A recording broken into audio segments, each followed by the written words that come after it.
Voilà, vous avez tapé ça dans Bing, public domaine entre guillemets, pourquoi pas. Forcément, ça donne moins de résultats, mais au moins, celles-là, il y a des chances que vous puissiez les utiliser, même à des fins commerciales. Alors, voyons un peu les tailles d'images quand on survole. Qu'est-ce que ça dit 800, 533, c'est peu. Hein 3000, 1687, c'est quand même mieux, ça.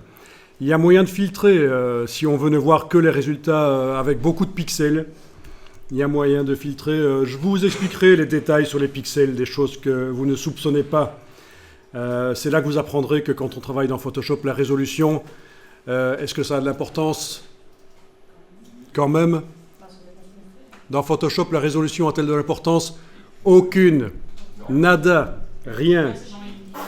Aucune importance la résolution dans Photoshop, c'est la définition qui compte. Et c'est ce qu'on est en train de voir ici. Hein. Si, voilà, j'ai enclenché le filtre, vous avez vu le petit entonnoir. Je demande des grandes images et ça devrait me mettre des images avec une meilleure définition. Oui, il m'affiche toujours celle-là, il considère que c'est une grande image. Bon, maintenant je peux aussi préciser. Des images de au moins 1500, pas 15 000 idiots, 1500 fois 1500, on va dire 1500 pixels fois 1500, ok. Bon, du coup, l'image qui faisait moins de 1500 sur 1500, elle n'apparaît plus dans les résultats.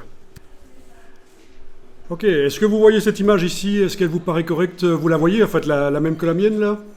Bon, ça paraît bien, ça. On pourrait mettre un canard géant dans ce carrefour. On va essayer de faire ça. Donc, vous cliquez sur l'image.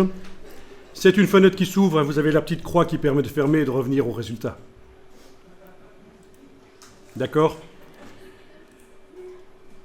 Voilà, donc je clique sur l'image. Et parmi les options que vous voyez sans doute apparaître chez vous sur votre écran, mais pas chez moi parce que mon écran a peu de pixels pour les besoins de la projection. Il y a peu de pixels qui sont affichés, mais chez vous, vous avez sans doute déjà cette icône en bas de l'image, l'icône qui s'appelle « Afficher l'image ». Vous voyez, c'est ça qui a disparu de Google. Oui. On ne sait plus vraiment aller chercher les images haute définition facilement dans Google. C'est pour ça que je passe par Bing.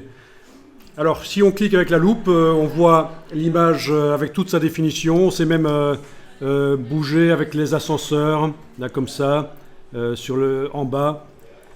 Alors, vous allez télécharger l'image. Il n'y a pas besoin qu'elle soit affichée en grand pour la télécharger avec tous ces pixels. Vous pouvez la télécharger au moment où vous la voyez en entier comme ça. Clic droit, enregistrer l'image sous, et on l'enregistre dans, normalement, un dossier pour aujourd'hui. Hein. C'est bien d'avoir de l'ordre et de faire pour chaque travail et pour chaque cours un dossier. Elle y est.